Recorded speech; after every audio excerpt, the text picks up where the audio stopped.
Here's a flip book from Fliptopia. It's showing a horse galloping shot by Edward Muybridge 140 years ago.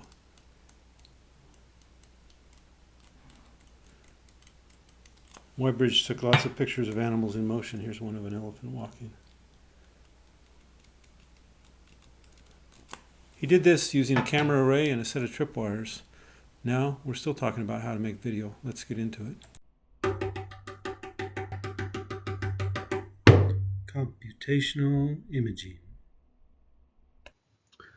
Episode 65, Optical Coding for Temporal Imaging. We considered temporal imaging back in episode 32 when we talked about temporal holography. We looked at this example from Jinyang Liang's group in Montreal, where they used a spectral imaging camera to recover a ultra-fast X, Y, and T optical data cube. In that consideration, we also looked at the ability to use holographic systems to create space-time coded patterns that could go to femtosecond scale resolution and then diffraction-limited spatial resolution. As we'll discuss today, these kinds of codes could be used to create images at the optical pulse width for arbitrary scenes. But today we're going to talk mostly about imaging with traditional cameras. Here's an example of a coded system for imaging with a traditional camera. And the goal of these kind of systems is to create images at frame rates that are higher than the native frame rate of the electrical sampling. In this case, it's done with what's called a flutter shutter from Professor Ramesh Raskar's group at MIT. They developed a camera that developed several exposures during a single frame to try to get ultra-fast images. What happens, of course, if we integrate a moving object on a sensor, what we'll see is a blurred image. Here, because of the flutter in the exposures, you see a coded pattern associated with the motion, and so you could look for that coded pattern to try to recover the de-blurred images. What's done here. The underlying concept, common to many of the different kinds of tomography that we've talked about, has to do with capturing multiple frames in a single exposure and then disambiguating those frames to recover the underlying image. That's the basic concept behind snapshot compressive spectral imaging with CASI, where we capture multiple spectral planes that are coded together. Here we capture multiple temporal planes coded together, and we have to back those out to recover the three-dimensional data cube from the two-dimensional exposure. In the GitHub library associated with these episodes, we have a Jupyter notebook that looks at a very, very simple example of this, just to emphasize the process that's going on. In this notebook, we have the cameraman image and the cameraman image flipped from the standard image libraries. And we're going to imagine that we have a measurement system that's going to superimpose these images in the measurement. If we just superimposed the images raw, it would be difficult for us to disambiguate which features belong to which of the two superimposed images that we've integrated. Here we've assumed that each of the image is multiplied by a random code prior to being joined together. And so we're using code division multiple access. We're assuming that we can find the code in the modulation of the image locally and then to pull the images back out. In this example notebook, this is done in an extremely simple way. What we do is we take the summed image and multiply it by the code of image 1 and then low pass filter. And what should happen is that the code multiplied by itself will give a low frequency response for that image, and then if we low pass filter, we recover, in this case, the left cameraman. If we multiply by the code 2 and low pass filter, we recover the right cameraman. So this is the basic idea. We have the underlying code, and we're going to use some kind of processing to pull the image back out. Now, the code that we use matters, and so here's an example of some codes in a simple two-dimensional imaging system. We assume that this direction is space and this direction is time. So this code on the left is a flutter shutter. We're exposing for some time, and then we don't expose, and then we expose again. And then we'll assume that the measurement system integrates along the time axis. So the measured data would be the integral of the two-dimensional image along the horizontal axis. The center case is the case for coded aperture temporal imaging, where we assume that the code is a spatial code that moves as a function of time. So different pixels are modulated in different ways according to this two-dimensional pattern. But basically, this is very similar to the compressive tomography systems we looked at back in chapter 4 of this text, where we multiplied three-dimensional spaces by a code and then integrate along one of the axes and recover the underlying multidimensional data set.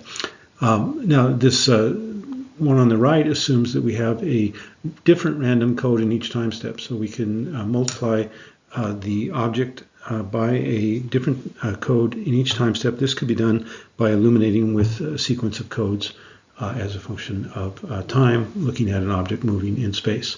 So there's another Jupyter notebook in our GitHub repository that looks at these codes and then tries to recover the underlying image from the coded data. In this case, we're using a UNet, a very simple convolutional neural network, to try to recover objects, and we used as example objects the minced digits, where we're assuming this axis is space and this axis is time, but then this is our space-time data cube that we're trying to reconstruct.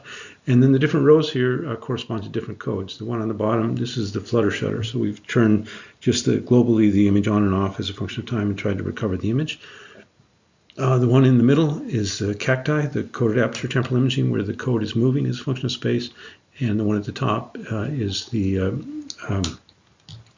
random code in each time step. And what you see is, of course, the multidimensional coding with either cacti or random codes outperforms the flutter shutter case for reconstruction, which is just forming a global image. So this is just to say that these are strategies that we have to make imaging systems where the data rate that we can achieve is higher. This is a compressive imaging system, so the data rate that we get out is higher than the underlying frame rate of the camera.